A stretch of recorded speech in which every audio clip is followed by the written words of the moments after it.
Did you know that Roman gladiators engaged each other even outside the Coliseum? Well, not the usual physical fight though, because records revealed that even Roman gladiators fall in love with one another, and you know what happens next. It's pretty usual for slaves to engage in combat. This was a form of entertainment before, and Romans loved watching people fight each other, even to death. Another thing Romans are fond of is anything related to pleasure, which is why, aside from cheering inside the Coliseum, Romans also take their time when it comes to sexual and romantic interactions.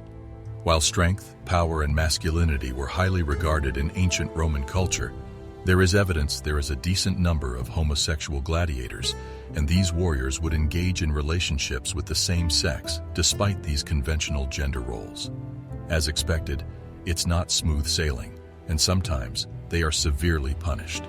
So how bad was it to be homosexual in ancient Rome? Let's find out.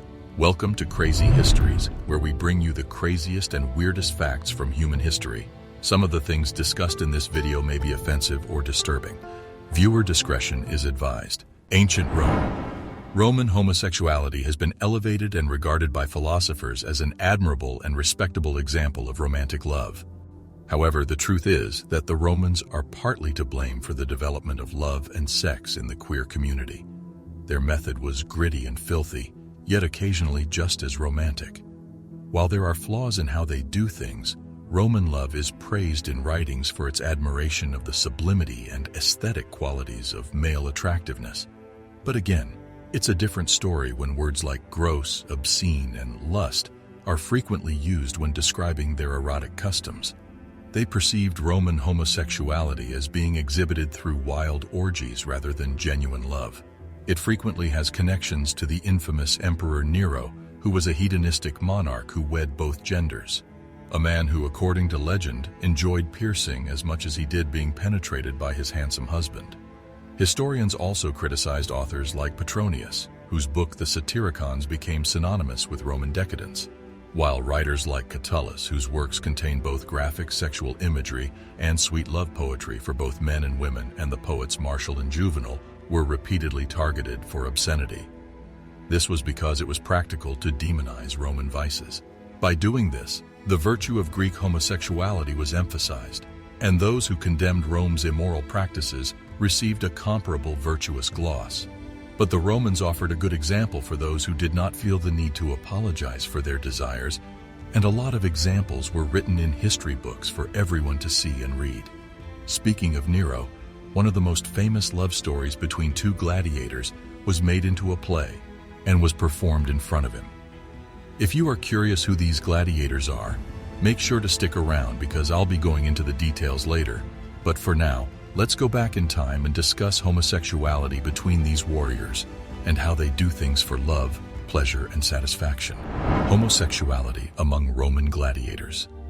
The gladiators' sexual interactions take precedence over the works of art and literature from ancient Rome. Many Romans believed that for these warriors to be strong and fearless in combat, they needed to engage in sexual activity, which is why it's only expected that most of these warriors make an effort to be sexually active as well. However, it should be noted that most gladiators were slaves or former prisoners who had been sentenced to death, which is why it was expected that many of these men were held captive by their masters, and their options for having sex with women were at best constrained. So they did the most convenient thing to satisfy their urges.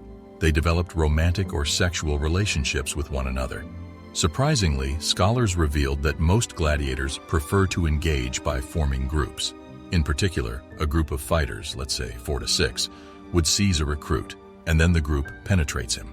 We don't know from history if this was accomplished by coercion or with consent. Simply put, we are unsure.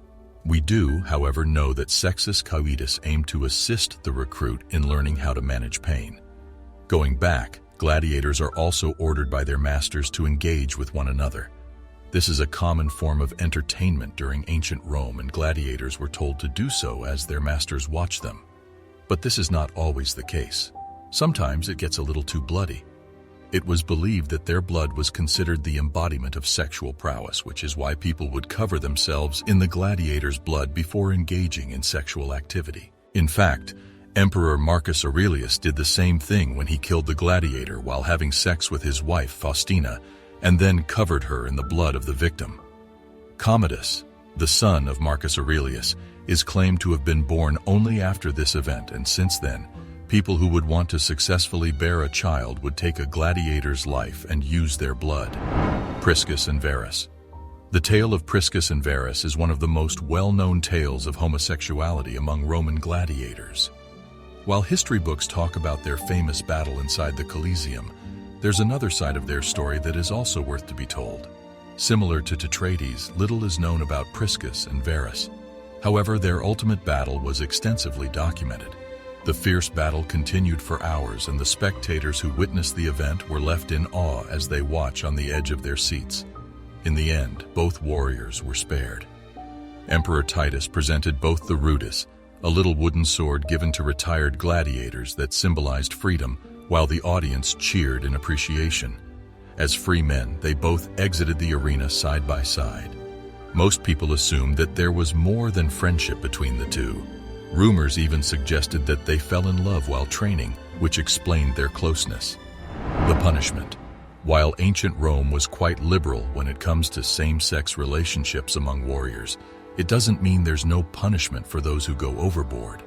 This is mainly because Roman soldiers were supposed to exercise restraint when it comes to sex, just like any other free and honorable Roman male of standing.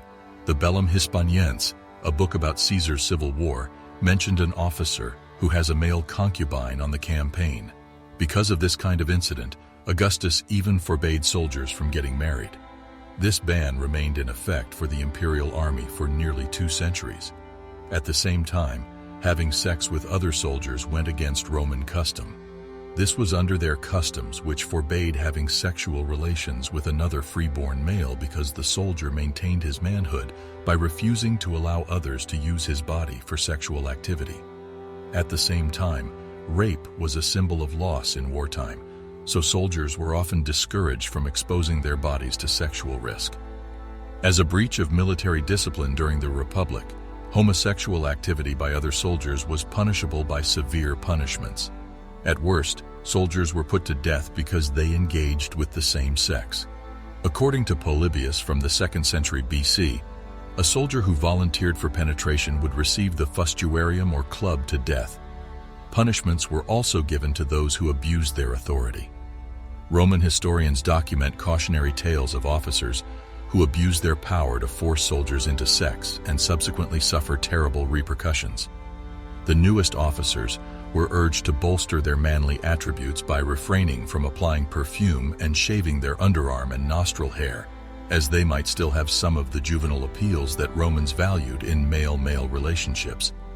The soldier's right to keep his sexual integrity in the face of pressure from his superiors is demonstrated by an episode that Plutarch describes in his biography of Marius. As the story was written, Trebonius was a handsome young recruit who had endured sexual harassment from his higher officer, Gaius Lucius, who also happened to be Marius's nephew. Trebonius had repeatedly resisted unwanted approaches until he was called to Lucius's tent one night. He found himself the victim of a sexual attack and, unable to defy his superior's orders, pulled his sword to slay Lucius. When someone was found guilty of killing an officer, they were usually put to death. But this was not the case for Trebonius after he was able to call witnesses during his trial to demonstrate that he had to frequently fend off Lucius and had never prosecuted his body to anyone, despite offers of costly gifts. In addition to clearing Trebonius of murdering his relative, Marius also awarded him a crown for valor. While gladiators were allowed to love and engaged with one another, there are still a few stories in Roman history that didn't end nicely, and at the end of the day, they are stories worth telling. How about you? Let us know what you think in the comments below. Give this a like and subscribe, and see you in the next one.